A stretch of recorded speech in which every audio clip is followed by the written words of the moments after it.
Durante la primera parte de la transición, la izquierda catalana, fundamentalmente el PSUC, salió de la resistencia proponiendo una nueva Cataluña asumidora del nuevo tejido social resultante de los movimientos migratorios. Los análisis del PSUC fueron superando progresivamente el mecanicismo interpretativo con el que el marxismo convencional había descalificado toda reivindicación nacional y contemplaba el asalto al franquismo como el resultado de la alianza del socialismo con el catalanismo popular. Pero el nacionalismo al uso reaccionó con la sospecha de que aceptar esa nueva Cataluña solo conducía a desvirtuar la Cataluña de siempre sobre la que tenían derecho de propiedad los supuestos catalanes de siempre.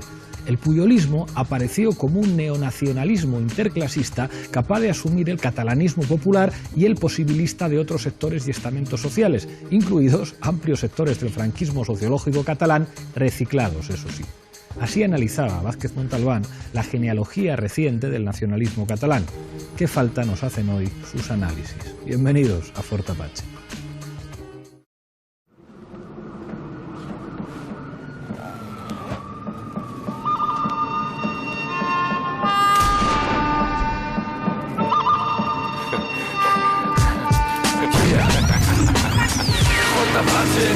Fort Apache.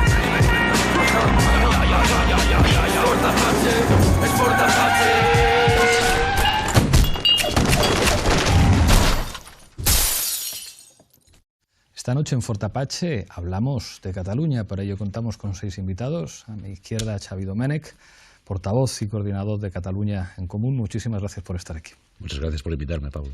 Nos acompaña también Andrés Gil, jefe de política del diario.es. Muchísimas gracias por acompañarnos. Gracias a vosotros. Pedro Ballín, corresponsal de La Vanguardia en Madrid. Bienvenido una vez más a Fort Apache. Un placer, muchas gracias. Nos acompaña María Eugenia Rodríguez Palop, profesora de Filosofía en la Universidad Carlos III. Bienvenida a Fort Apache. Muchas gracias. Nos acompaña también Laia Bonet, profesora de Derecho Administrativo. Muchas gracias por venir al programa. Gracias por invitarme. Y cierra la mesa Javier Pérez Royo, catedrático de Derecho Constitucional. Muchas gracias por estar aquí. Muchas gracias.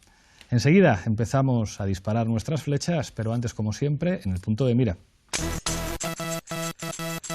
El gobierno catalán formado por la coalición Junts pel Sí con el apoyo de la CUP ha puesto fecha definitiva al referéndum sobre la independencia de Cataluña para el próximo 1 de octubre de 2017.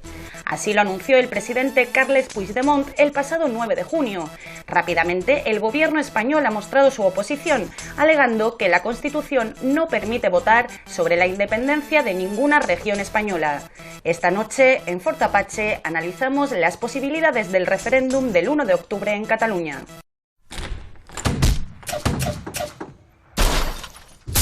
Empezamos, como siempre, con la regla del minuto. Misma pregunta para los 6 invitados. Empiezo contigo, Xavi. Escenarios a partir del 2 de octubre.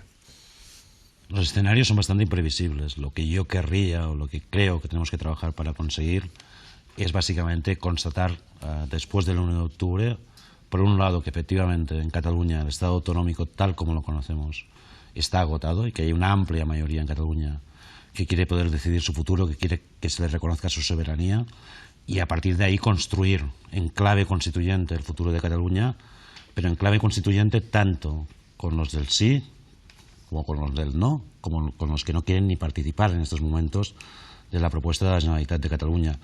Y para que pueda haber en esa clave constituyente respuesta a todas las preguntas que se hace el pueblo catalán, ni no solo a una de esas preguntas, porque probablemente encontraremos mejor respuesta a esa pregunta que ha determinado la vida política catalana en los últimos años si respondemos también al resto de preguntas que están encima de la mesa. Gracias, Xavi. Andrés.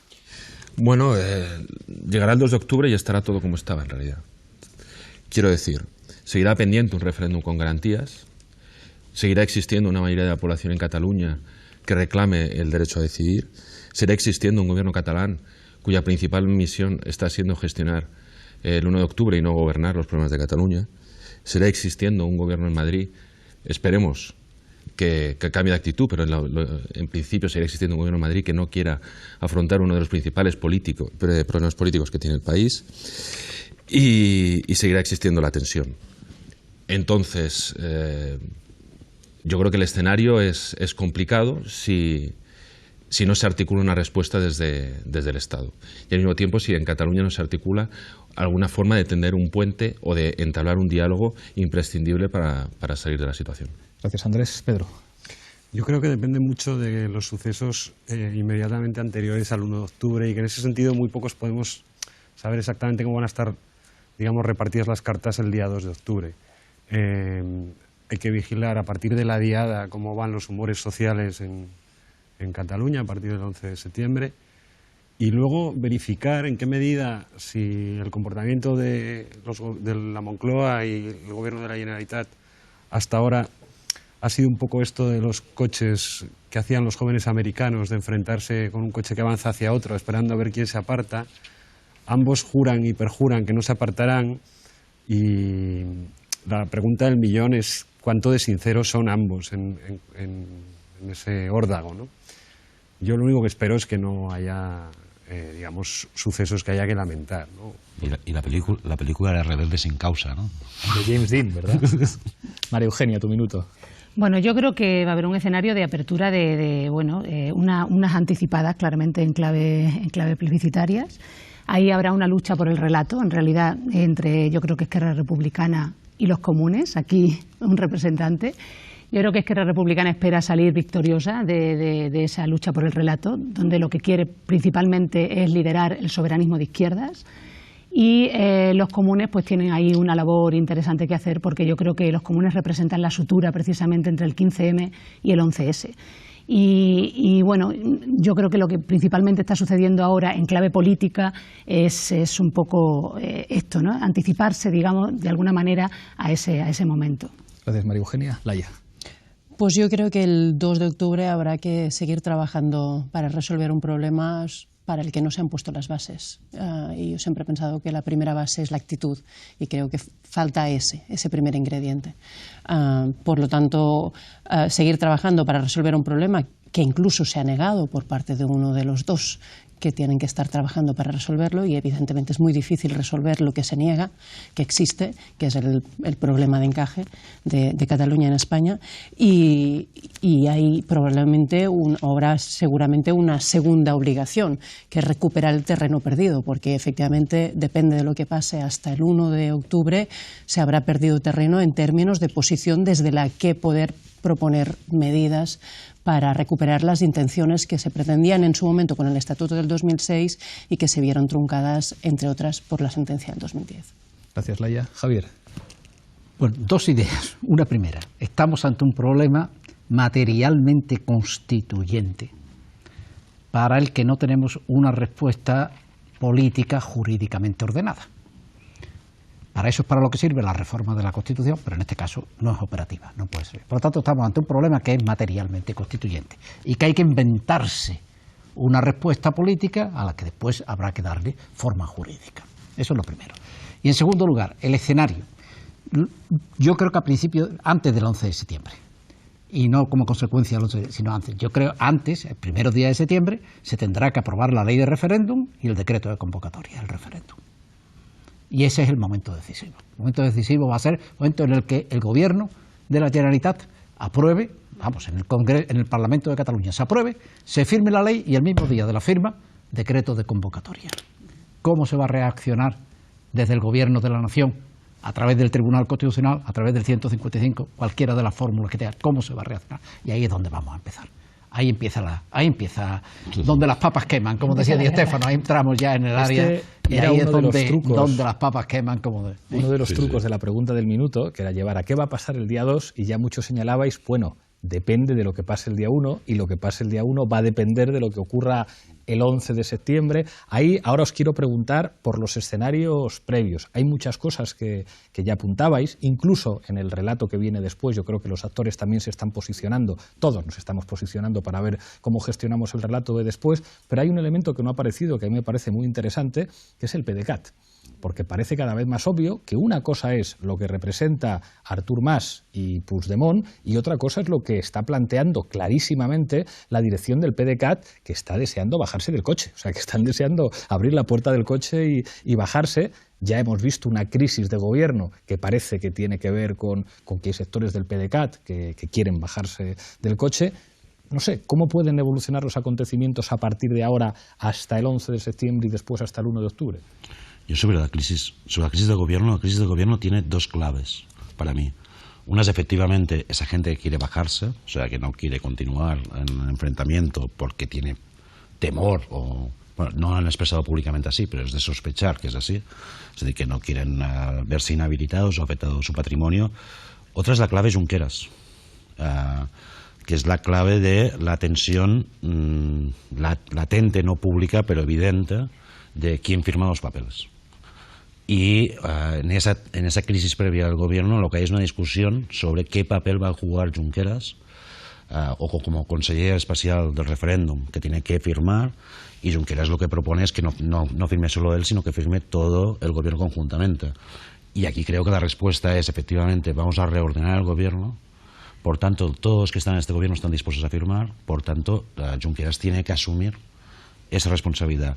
La respuesta inmediata que ha habido por parte del gobierno, al menos lo he visto hoy en un artículo del País, ha sido muy dura, porque ha sido, no, nosotros solo vamos a inhabilitar al que tenga las competencias. Es decir, que aquí hay una tensión muy, muy bestia, no solo dentro del PDeCAT, sino entre el PDeCAT y Esquerra Republicana, para ese juego posterior que decía María Eugenia, es decir, por el juego posterior de qué pasa en unas elecciones posteriores. Es decir, con lo cual hace sospechar que si esta es la preocupación de fondo, el 2 de octubre no es un escenario real de declaración de independencia de Cataluña. En todo caso, estamos hablando de un desafío, estamos hablando de una afirmación, estamos hablando de problemas constituyentes, estoy de acuerdo, pero que las preocupaciones que mueven en estos momentos a los actores parecen anunciar un escenario posterior al 1 de octubre, ¿no? Pero es que, claro, estamos como ante los preparativos del 9N, parece, ¿no? Y eso llevó a unas elecciones plebiscitarias con Junts pel Sí, y ahora parece que vamos a ir otra vez al 1 de octubre, que desembocarán en otras elecciones supuestamente plebiscitarias para rehacer algo muy similar.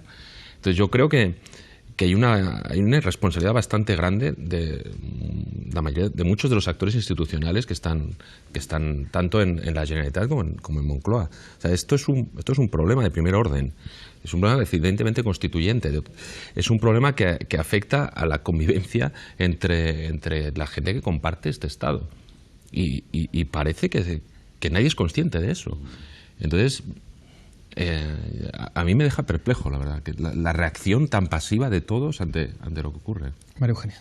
No, yo diría que la línea de lo que dice Andrés, más allá de que yo creo que el referéndum es un referéndum, digamos, sin garantías, no solamente por razones legales o constitucionales o de derecho internacional, sino por el marco político en el que se está, digamos, desarrollando, yo creo que la legitimidad de ese, que es más allá de la legalidad, la legitimidad del referéndum va a depender de cómo se respondan dos preguntas.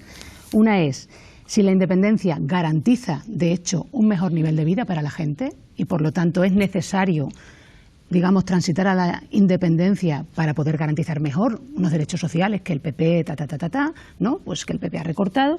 Y la segunda es si es la vía más adecuada para garantizar un futuro referéndum con garantías. Por lo tanto, yo creo que hay dos preguntas que contestarlas en afirmativo o en negativo le dan más o menos legitimidad al referéndum, más allá, digamos, de la cuestión de las garantías constitucionales, legales y demás. Vamos, y mi impresión es que referéndum no va a haber ni siquiera una repetición del 9N. Esa es mi impresión. Es decir, el gobierno de la nación no puede permitir que haya ni siquiera un 9N, que el 1 de octubre sea una repetición del 9N. Y por lo tanto, yo creo que eso, referéndum por supuesto, es decir, un referéndum, para que se pueda hacer un referéndum en España sin la colaboración del Estado no se puede hacer. Jurídicamente es imposible. Es imposible, o sea, tú no... Censo. El censo, si no se lo da la Junta Electoral Central, no es censo. Usted podrá tener un censo, que es el con el que se hizo, pero eso no es un censo. Es censo si la Junta Electoral Central se lo da, y si no, no hay censo. Entonces, jurídicamente, sin la colaboración del Estado no se puede hacer un referéndum, aparte, y más cosas, con más garantías. Pero yo es que creo que en este caso, el Gobierno de la Nación no va a permitir y va a poner en marcha todos los instrumentos que tiene para impedir que haga ni siquiera un 9N, que se abran los colegios con las urnas y todos los sitios. Eso no se va a producir, no se va a producir.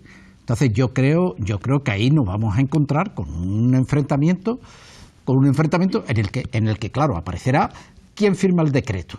el decreto de convocatoria del referéndum en la ley? Pues no lo sé, eso ya veremos a ver y contra quién se actúa. Pero el presidente de la Generalitat, me imagino que tendrá que aparecer por ahí. Y a lo mejor, yo no sé si el presidente o el vicepresidente, con un mecanismo de refrendo, de lo que sea, pero ahí tendrá. Y ahí lo que previsiblemente va a haber una querella contra ellos, una denuncia, en el cual haya una suspensión como en el marco de una querella criminal para que se produzca como mínimo la inhabilitación de quienes hayan puesto en marcha. Y eso plantea inmediatamente el problema de que eso es suspensión material de la autonomía.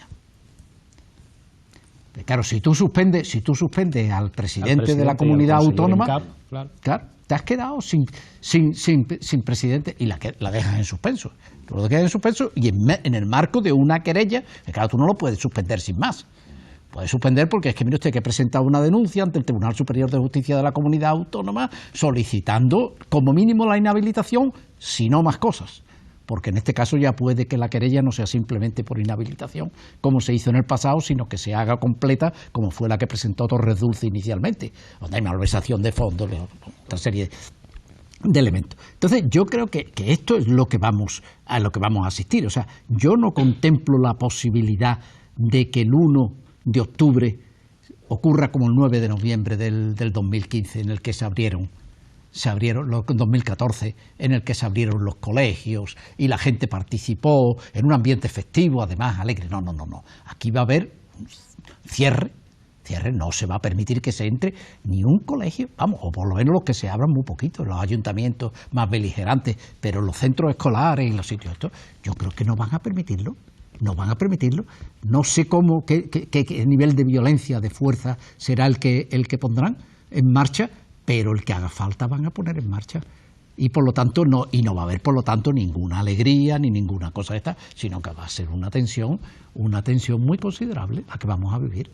Laia. Aquí la paradoja, precisamente, en el sentido tal como empezaba Javier, es que se acaba de hacer una remodelación de gobierno, empezando por el cambio de un consejero que se había atrevido a decir que esto podía ser un 9N. Y con suerte puede ser un 9N, pero yo creo que es imposible que se llegue a ese escenario precisamente porque estamos en otro terreno que es que en el 9N, si hubieran pensado probablemente desde el Gobierno del Estado que el resultado sería la movilización que hubo realmente, probablemente habrían hecho algo distinto a lo que hicieron. Y por eso ahora estamos en otro terreno. Y por eso ahora no se puede llegar desde el Gobierno y decir esto va a ser como una votación normal, como siempre. Vamos a hacer las cosas como siempre, porque ya no estamos como siempre, ya no lo estábamos en el 9N. Pero ahora aún más. Ahora, ¿cómo puedes garantizar que vas a montar un referéndum con las mismas garantías, con los mismos recursos, con las mismas medidas que cualquier elección cuando tienes un gobierno del Estado movilizado, y no movilizado en la intención política, sino legitimado por unas decisiones del Tribunal Constitucional que son plenamente efectivas y que quiere hacer plenamente efectivas? Pero eso hay que decirlo, se sabe que no se va a hacer, pero hay que decirlo, y no hay más remedio que decirlo. Y va a ser un referéndum. No. Y el gobierno de la Generalitat no tiene más remedio que decir eso. Ellos saben que no lo van a hacer, pero lo tienen que decir. Es el elemento de agitación con el que tiene que funcionar. Yo por eso pienso que la única votación que era posible el día 1, y digo era o es posible, quiero decirlo en presente, es una votación del estilo del 9N, pero mucho más tensa, menos participada. Menos participada por la tensión. Por la tensión, efectivamente, porque el 9N, cuando ibas a votar, había buen rollo, la gente iba en familia, veías una actitud que yo firmaría para verla en una jornada electoral habitual, la que fuera, generales, autonómicas o municipales o europeas, que normalmente ves pues las cabezas pues mirando para el suelo y diciendo voy a cumplir con el trámite, ¿no? Ese día había alegría, había ilusión, pero eso ya no va a pasar, creo, el 1 de octubre, porque el escenario ha cambiado. Y donde se la juega el 1 de octubre, probablemente el éxito o el fracaso es en la participación. Y por eso creo que el escenario de desobediencia no va a hacer posible ese éxito. Porque ya no lo ha sido, como tú ponías encima de la mesa, en términos de posición interna incluso de los partidos. Claro. Es decir, podríamos hacer círculos concéntricos donde ahora los que van para adelante son los convencidos, y que en la última encuesta de La Vanguardia que sacaba eran ni siquiera un 12% que pensaban que yendo a votar se conseguiría la independencia, un 12%. Entonces están luego, después de los convencidos, podríamos decir los duros, los que van a votar que sí, aunque saben que luego habrá que continuar trabajando. Luego están los pragmáticos, van a votar que sí, pero preferirían una reforma de la Constitución, pero como la actitud del Estado es la que es, pues vamos a votar que sí para protestar. Y luego ya están los que podrían ir a votar que no, pero esos, participar en un escenario de desobediencia es más que difícil. Y de esos depende, básicamente, del voto del no, es del voto real del no el día 1 de octubre, es de los que depende esa imagen de legitimidad del referéndum. Yo estoy de acuerdo con Javier en que creo que en la Moncloa no están dispuestos a otra fiesta con fotos de colas delante de los colegios, y que no se va a producir. El problema ahora mismo es que creo que las elecciones pueden operar como una válvula de escape, como repartir las cartas otra vez a ver qué pasa. El problema es que creo que se han celebrado demasiadas elecciones en Cataluña. Pero y una cuestión más todavía previa es que si se suspende al presidente de la Generalitat, no hay quien pueda convocar elecciones. Sí. Bueno, hay una teoría. No hay convocatoria de elecciones. El problema con el que podemos encontrarnos es que si hay la firma del decreto de convocatoria del referéndum. ¿Y quién gobierna? Entonces en ese momento, no pueden suspender al presidente de la Generalitat. Suspenden al presidente de la Generalitat si firma el decreto de convocatoria del presidente de la Generalitat. Pero el decreto de convocatoria es un decreto de presidente. Sí, claro. Entonces, si suspenden, es que esto no lo habíamos hay pensado. una teoría que ha corrido, que yo no creo que está corriendo es pública, porque el subdelegado del gobierno la ha hecho pública, pero también corría como una hipótesis posible dentro de la coalición de Junts pel Sí, que era que la suspensión de la autonomía no fuera directamente la suspensión, sino solo la sustracción de la atribución de convocatoria de elecciones del presidente de la Generalitat, que solo es del presidente, para arrogársela al Estado. Es decir, convocar las elecciones desde el gobierno central. Pero entonces el gobierno central decide la fecha. Decide la fecha. Decide todo. Y es que hay una situación Firma el decreto de convocatoria. hay una situación que aquí sí que puede marcar mucho el post 1 de octubre, que es la situación de cómo queda la política catalana, más allá de los cálculos de quién se presenta a las elecciones y cómo se presenta. Porque si tenemos una política catalana, yo ese escenario de que convoquen las elecciones desde el gobierno, yo no me lo creo, pero bueno, puede pasar. Si tenemos una política catalana con una parte de, digamos, el sistema político catalán inhabilitado de facto, esto es una situación, que va más allá de si hay convocatorias electorales o no, porque es decir, cómo se actúa en ese escenario. Y ahí va, para mí la gran complejidad es esta, es decir, cómo queda posteriormente al 1 de octubre ese sistema político, porque eso marca a todos los actores políticos, no solo los inhabilitados, sino también a los que no. Para ver, yo estoy de acuerdo, lo central va a pasar, donde vamos a saber qué va a pasar, yo creo que va a ser entre el 1 de septiembre y el 11 de septiembre. En ese momento será un momento clave. Es la aprobación de la ley. Es la aprobación de la ley. Y hay distintas salidas. Una es llegar efectivamente al 1 de octubre, que creo que es la salida más sencilla. Hay otras que son, y han salido publicadas, pero han salido publicadas por gente que está en el Sanedrín de los que están pensando estas cosas. Una es ocupar el Parlamento, ¿no? Que ha salido, es decir, ocupar el Parlamento de Cataluña, que ahí tienes una foto Maidán internacional, después cómo sales es una gran incógnita. Otra, creo que como se han planteado, que no sabían cómo salir, se han planteado otra estrategia, que era ocupaciones selectivas temporales de instituciones españolas. De instituciones españolas pero, que no sabe muy bien cuáles son, si la seguridad social o qué es. Pero que no sé la seguridad social, pero no sé, yo tampoco lo sé. Cuarteles de la Guardia Civil es un poco fuerte. Tampoco. No, pero esto sí que nos indica que es verdad que la logística puede acabar siendo como un 9N, pero que aquí nadie se puede, del gobierno de la Generalitat nadie se puede permitir ya un 9N. Y por tanto, igual, no me puedo permitir un 9N, tiene que ver con el nivel de confrontación. y con dar tintes más o menos insurreccionales a todo esto. Y ahí es donde vamos a... Yo creo que esto entre el 1 y el 10, efectivamente, porque se va a aprobar la ley y entonces se tiene que ver la reacción a la ley, ese será el momento absolutamente clave. Ahora bien, ¿qué pasa después? Porque después, aunque no se haya podido hacer la convocatoria, aunque no se ha constatado un nivel de enfrentamiento absolutamente brutal, al cual no solo se puede responder constantemente pensando que con los jueces basta. Es decir, posteriormente a esto, el sistema político español también tiene que dar algún tipo de respuesta a esto. Esa es la apuesta de ellos, de eso. De hecho, se han dado por descontar las competencias sancionatorias del Tribunal Constitucional y todo lo demás que ha contado Javier, ¿no? Es decir, ya han dado por descontado. Lo que están poniendo es en jaque presentar el sistema político, ¿no? Ahí una vez que se ponga en marcha eso, lo que no se sabe es cómo pueden reaccionar las distintas piezas que hay dentro de la sociedad catalana. Es decir, que dice, bueno, si hay un presidente firma, si el presidente firma el decreto de convocatoria, el presidente tiene que inhabilitarlo. Es la forma de parar el 1 de octubre. Mire usted, no hay 1 de octubre.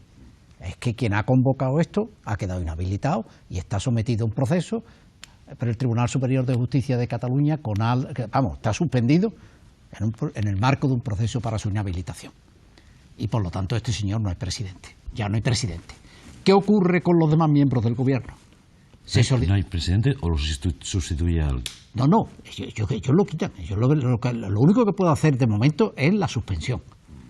Ellos después pueden tomar 2 decisiones, que es nombrar un presidente sustituto, intervenir ya la comunidad autónoma. Pero un presidente desde España. No, claro, es una intervención en toda regla. Eso es muy difícil. Pero sobre todo yo lo que pienso, se suspende el presidente. Se deja inhabilitado al presidente o se deja en suspenso. ¿Qué hacen los demás miembros del gobierno? No, pero eso activa las formas de sustitución en caso de inhabilitación de presidencia. Es el vicepresidente. El vicepresidente hace las funciones del presidente. Pasa el siguiente. Salvo la de convocatoria de elecciones que no la puede. ¿Qué hace el vicepresidente? Tendrá que firmar el decreto de convocatoria de nuevo. El vicepresidente seguro porque ha tenido que firmar la compra de urnas mucho antes. Entonces, y además el que ejerza de presidente va a tener que firmar el decreto de convocatoria de nuevo. Y por lo tanto lo van a tener que inhabilitar. O sea, eso no se para.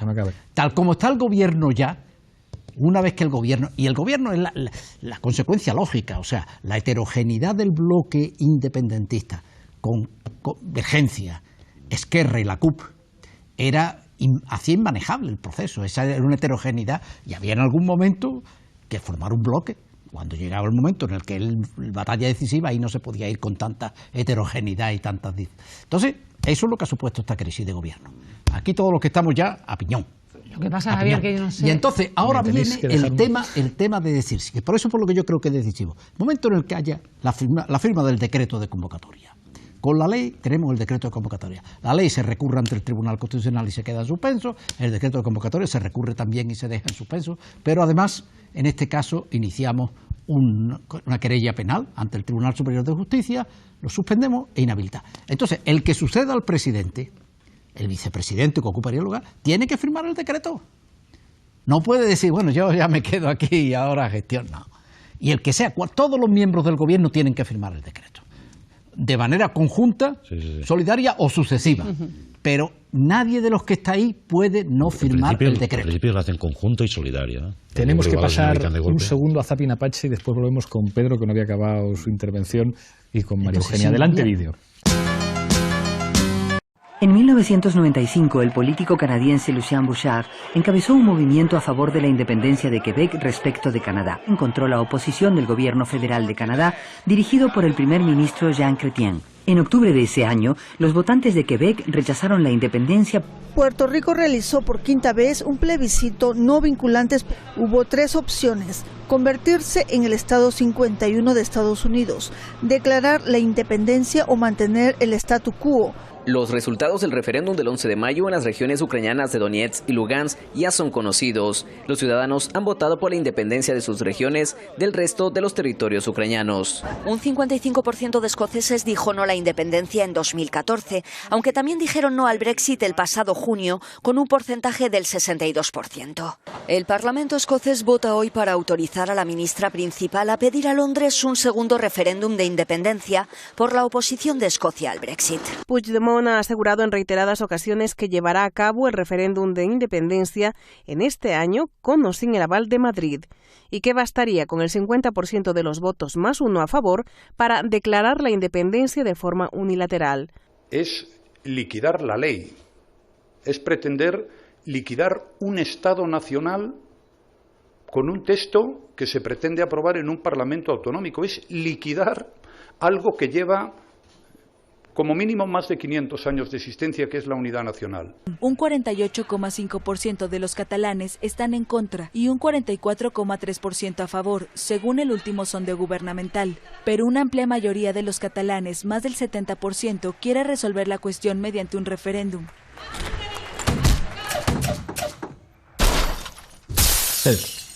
Yo iba a decir antes que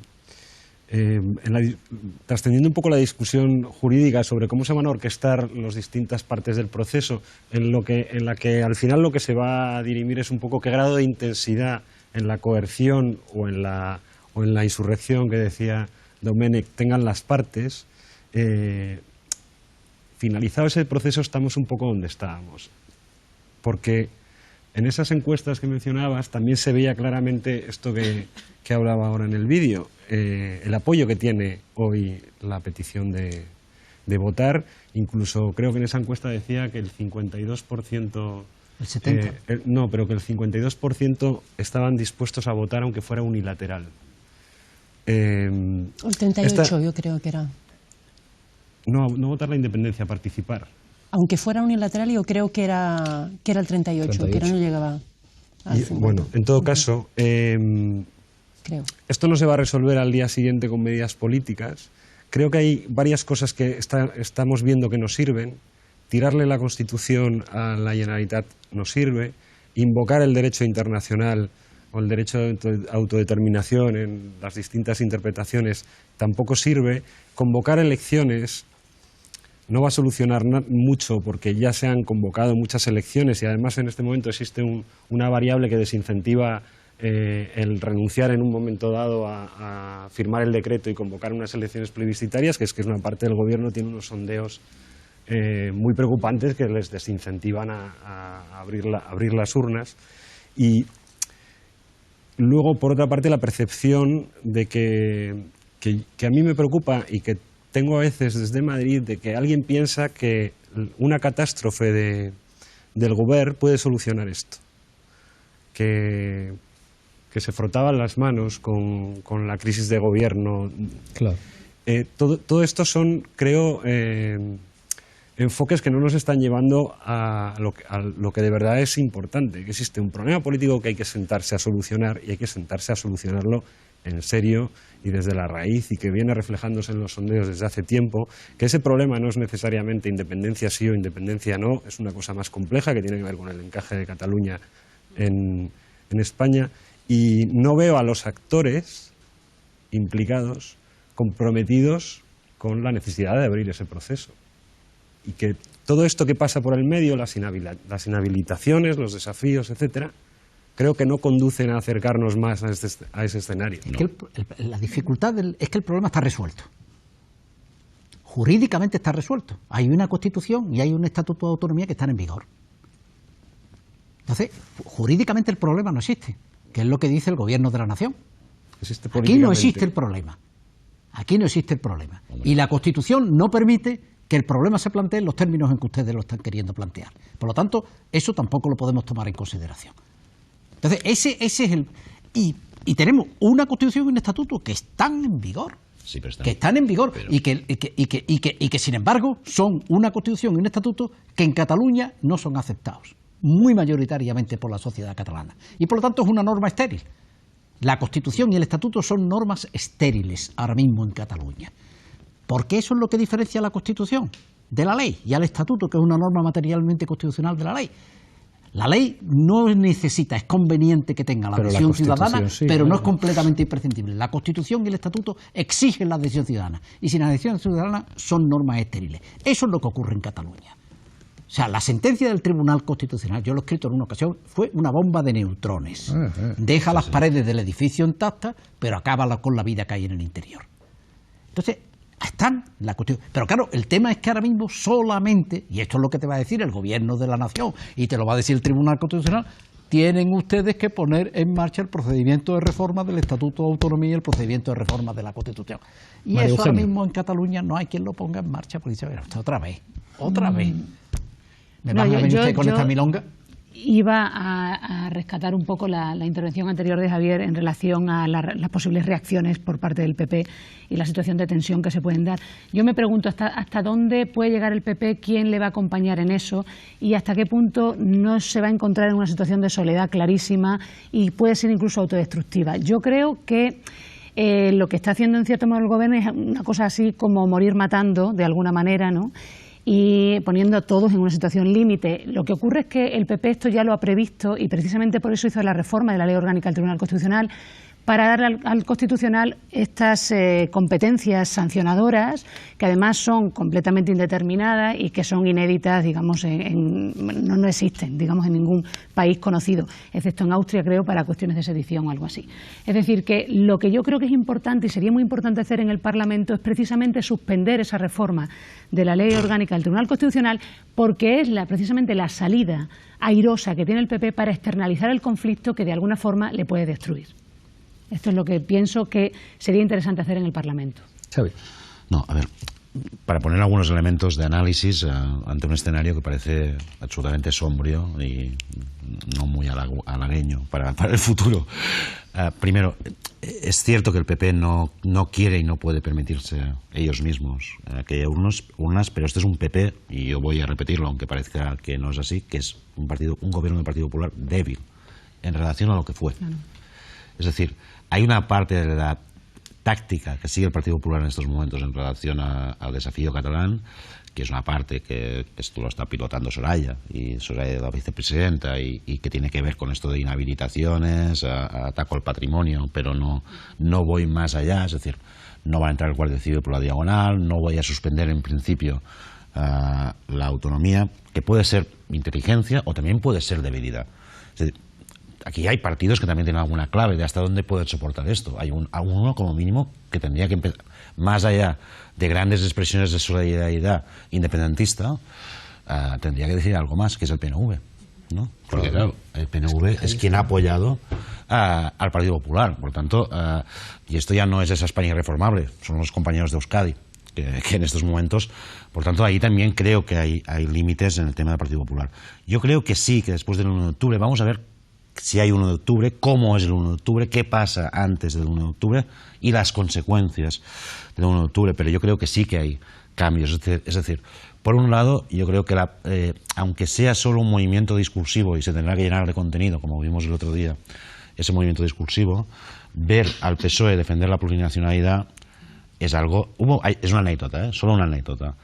Hay una resolución que se presenta en el Ayuntamiento de Badalona en relación al referéndum que defiende la plurinacionalidad y el Partido Popular de Xavier García Albiol la vota. En Badalona, sí. No tengo ninguna duda que el Partido Popular no va a aceptar la plurinacionalidad. ¿Pero por qué la vota? Porque no tiene alternativa política ya. Es decir, cuando tienen que hablar de alternativa política, no hay. Por tanto, por un lado tenemos un Partido Popular que sí, ciertamente, sigue siendo el que gobierna, pero no es el mismo de la etapa anterior, y por el otro tenemos un sistema político que yo no creo que pueda no dar respuestas. Después veremos si son más o menos satisfactorias, pero alguna respuesta tendrá que haber. Y aquí hay responsabilidades. Hay responsabilidades del PSOE, hay responsabilidades nuestras, hay responsabilidades del PNV también, claramente. Es que aquí yo creo que está una de las claves, lo que señala Xavi. Claro, o sea, es el sistema político del 78 está obviamente más débil que nunca. Por un lado, la situación del PP, que no tiene mayoría absoluta. Hay otro actor que es Ciudadanos, que se puede permitir mimetizarse con el Partido Popular en España, pero que seguramente no se va a arriesgar a mimetizarse con el Partido Popular en Cataluña, porque Ciudadanos aspira a ser una fuerza muy importante en Cataluña. Y si la tensión aumenta, yo creo que Arrimadas tiene muy difícil ser Albiol o ser la otra cara de Albiol. Y luego está el Partido Socialista, que está en un punto en el que la balanza tiene que caer para un lado. Si dices que eres plurinacional, no puedes aguantar mucho tiempo diciendo que eso es exclusivamente una manifestación cultural. O das el paso completo o vuelves al paso atrás. O España no es plurinacional o España es plurinacional y, por lo tanto, el discurso de las soberanías compartidas se tiene que desarrollar porque además es una evidencia. En el momento, el otro día, Margarita Robles dijo, no estamos de acuerdo con lo de las soberanías compartidas. Pero diga usted, si es una evidencia que las soberanías compartidas funcionan hacia adentro y hacia afuera, en la relación con la Unión Europea y con las organizaciones internacionales es una evidencia, y la ley de mejoramiento de Navarra, las competencias fiscales de Euskadi, claro que hay soberanías compartidas. Pero ya solamente que el Partido Socialista esté, digamos, como teniendo que definir finalmente su posición, y que haya una fuerza política como la nuestra, con una presencia inédita a nivel estatal, pues es verdad que las cosas es difícil que se muevan, pero nunca estuvo tan cerca España de que se pueda mover en abrir un debate que va a ser un debate de tipo constituyente. En el repaso que habéis hecho de las distintas fuerzas políticas no habéis hablado de Podemos y de En Común. Bueno, porque estábamos... Habéis hablado del PNV, habéis hablado del PSOE, habéis hablado... Pero vosotros tenéis un problema no menor, de la misma envergadura que el que tienen los demás. ¿Qué va a pasar? ¿Qué vais a hacer vosotros en el momento en el que bueno, de cara al 1 de octubre, ¿no? De cara al 1 de octubre, ¿cuál es la posición? Porque esa es una que es importantísima, claro, vosotros ya no sois un actor secundario, vosotros sois un actor de importancia. Y lo que decidáis tiene riesgo, claro, pero tiene riesgo si decidís una cosa o si decidís otra distinta. O sea, eso es lo que... Conocemos el problema. ¿Qué? Claro. No, pero es que habéis hecho una exposición de los problemas de los demás y de vosotros no habéis hablado. Claro, este es el tema. Este es un tema que vosotros ya sois un actor muy importante. Sí. Vosotros no sois un actor secundario. No. Hay datos aquí, por ejemplo. Podemos, como fuerza de todo el Estado, es el primero que defiende explícitamente la plurinacionalidad, y en ese momento, cuando la defiende, está sola, y lo que pasa posteriormente es un decantamiento hacia este discurso muy claro, al menos por parte del PSOE, pero no solo por parte del PSOE. Ha habido otros actores menores que también han empezado a hablar más de plurinacionalidad, y en Cataluña las dos últimas elecciones que se han celebrado las hemos ganado nosotros, porque a veces esto se olvida fácilmente en la dinámica gobierno, Generalitat, gobierno central. Lo que pasa es que aquí hay un elemento que es clave, es decir, primero hay una falta de reconocimiento de algo que es estructural, que no es solo no es efímero, que es estructurado, un gran cambio en Cataluña por el reconocimiento de la soberanía, y esto lleva muchos años sin reconocerse. Después hay un peligro evidente de actuación sobre el autogobierno de Cataluña. Y yo creo que esa es una línea importante. Y después hay el tema de decir, mire, en cualquier movilización de afirmación, otra cosa es que nosotros no consideremos que esto es un referéndum vinculante, evidentemente, y todo este elemento, pero toda movilización, si quieres, por optimismo o por pesimismo, a veces. Es decir, esto no puede acabar con un bloqueo. No puede acabar con un bloqueo. Y no puede acabar además con una imposición del Partido Popular de su voluntad. Y ahí es donde tenemos que movernos, en ese sentido. Laia. Bueno, no me corresponde a mí, probablemente, pero ya que lo has puesto encima de la mesa, yo creo que una de las labores que tiene Podemos es contribuir a desenquistar el tema. Es decir, con su discurso, hacer mover la posición de todos o al menos de algunos actores, ¿no? Evidentemente, algunos probablemente no se moverán y deberían moverse los primeros, ¿no? Pero sí, es normalizar al final determinados debates o determinados términos, ¿no? Como hablabais antes de la plurinacionalidad. Y por lo tanto simplemente desencallar la posición en la que cada uno se ha encerrado para sentirse seguro y en conjunto impotente para resolver el problema.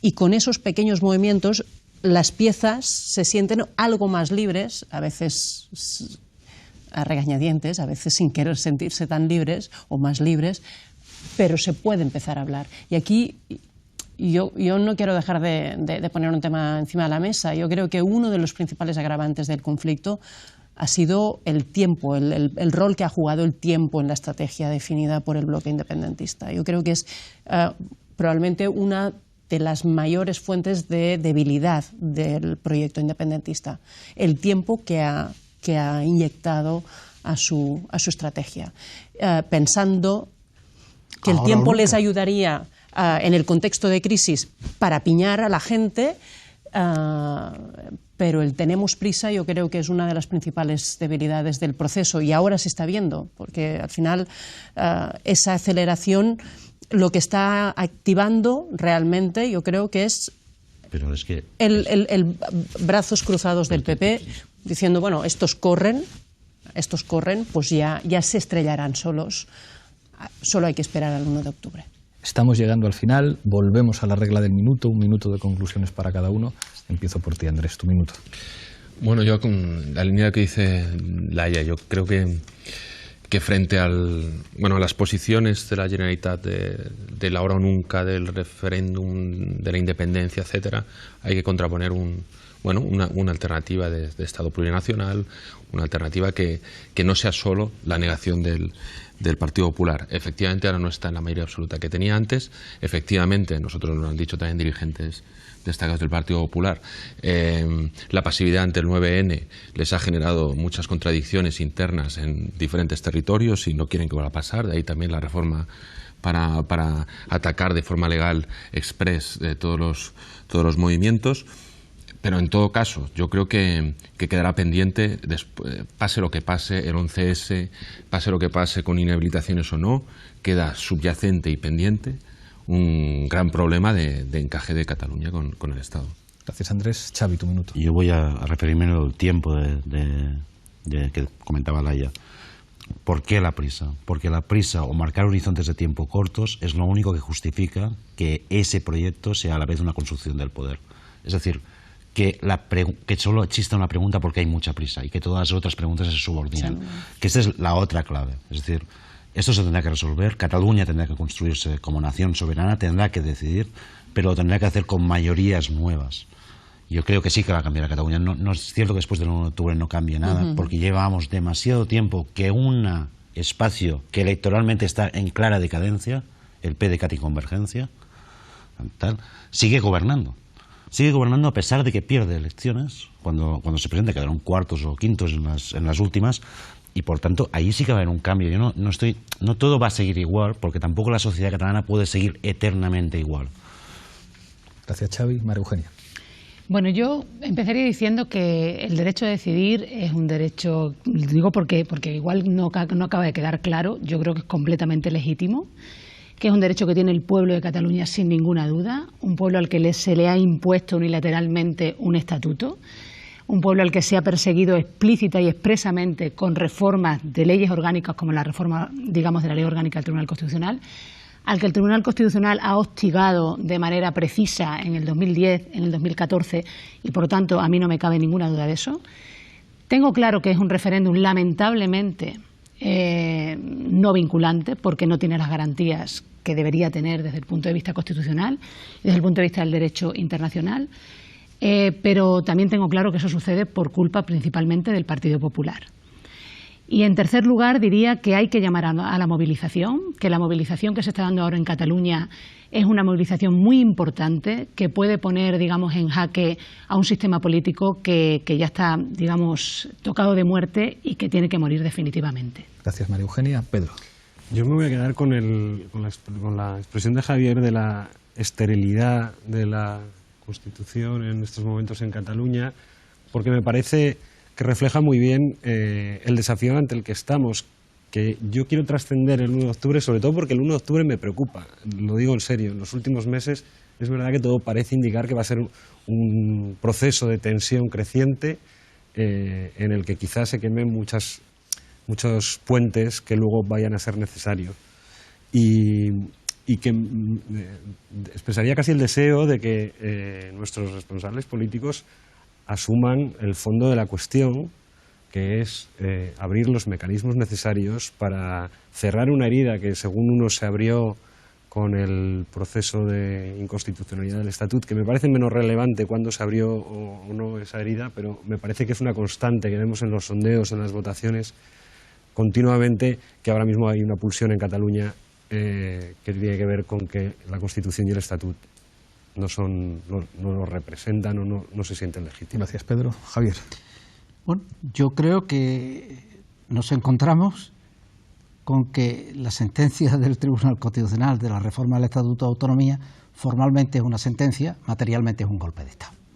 que lo que hace es destruir la Constitución, el bloque de la constitucionalidad. Y ahora, en ese golpe de Estado se entra y ahora no se sabe cómo salir. Y ahora tenemos que salir. ¿Y por qué hemos destruido el mecanismo de integración de Cataluña en España que se inventó en el 78? En el 78 la Constitución territorial se inventa para resolver el problema de Cataluña, el País Vasco también, pero sobre todo Cataluña.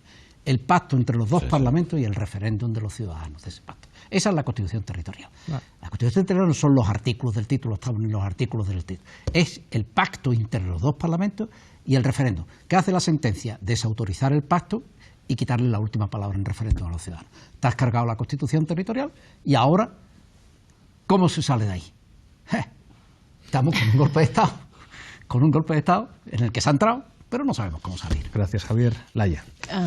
Cojo el hilo de María Eugenia.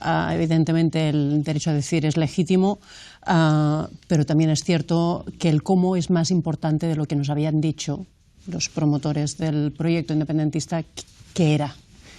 Para ellos era el qué, el cómo era casi un detalle, pero el cómo puede llegar a deslegitimar el qué, según como sea. Por lo tanto, ahí me ciño. Efectivamente, yo creo que la movilización es importante para resolver el problema. No digo necesariamente para el 1 de octubre, sino para resolver el problema. La movilización es importante, pero el trabajo estará el día siguiente. Y el día siguiente, para mí, la solución necesariamente pasará por estar todos en la mesa, los que se habrán movilizado el 1 de octubre y los que no se habrán movilizado, los que habrán votado una cosa y los que habrán votado lo contrario, los que querrán más cambios y los que querrán menos. Y a nivel práctico yo creo que el pacto tendrá que ser un pacto a 2, no una reforma de la Constitución a 17, y pasando siempre por votar. Muchísimas gracias, Laia, muchísimas gracias a los 6. Aquí nos veremos la próxima semana en Fort Apache.